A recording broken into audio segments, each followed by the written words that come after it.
May message ko na lang sa'yo. Nahiya siya ba mga ganito eh? Kamaya, baby, ano ba?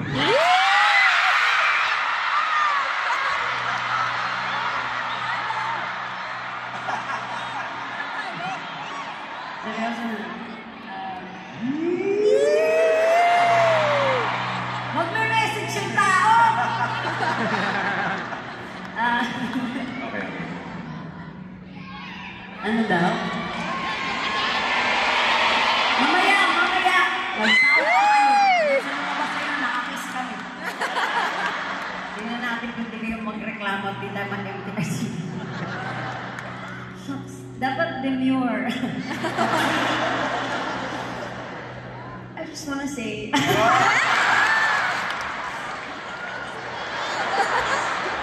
Cute!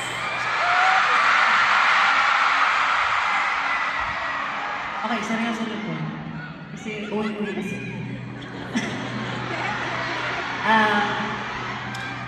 Unang-una po sa lahat, gusto ko lang po kayong pasalamatan isa-isa. Kung meron man pong magpo-post ng video nito online, sa mga nanood po ng day 1, day 2, maraming salamat po for choosing to be with DJ these past 3 days. Hindi po kayo nagkamali sa taong susuportahan. Yes! Kasi kung gaano po siya ka-generous on stage, sa puso niya, kung paano siya magkwento sa inyo, kung paano siya nag-i-inspire, nag-i-encourage sa inyo na nanonood niyo. Ganon na ganon siya off stage. This person is an example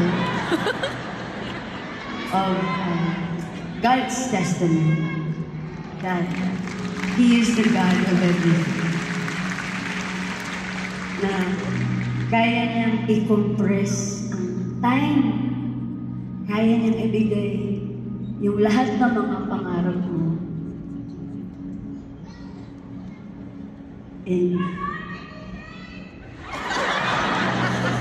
kaya niyang ibigay yung lahat ng mga pangarap mo sa isang ganon. Sobrang akong grateful that I get to witness that every single day for the rest of our lives. Kasi aside from being a great artist, singer, songwriter, head of his own label, husband, dada to our dogs, son-in-law, brother, TJ is my inspiration. Kasi as an artist, I also feel like I'm in my season of waiting.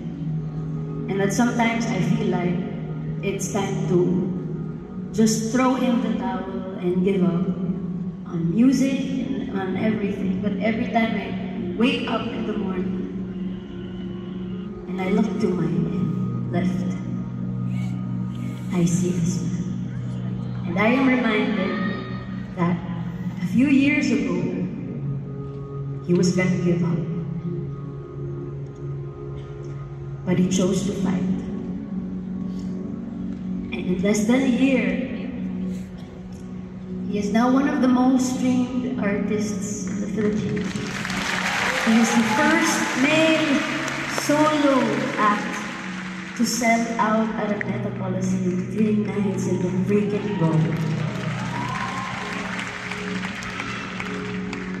So, on behalf of all of us, and everybody watching, wherever you are, thank you for reminding us that dreams really do come true. I love you so much. Wala ka nang magagawa. You signed away your rights. Ginoon ko na naman, iiyak na ako. Pero I love you so much. I never imagined that I could love you even more after 10 years of being together. And I'm excited to spend 10 more lifetimes with you. I love you. Palagi. Oh. I love you, baby.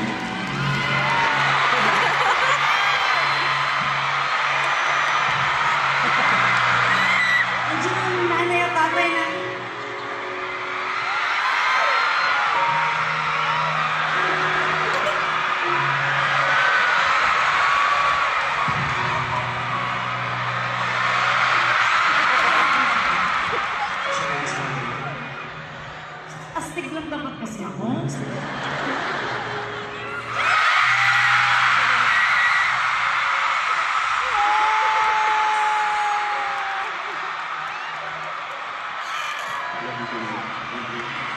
Everybody, KZ, Nandigan!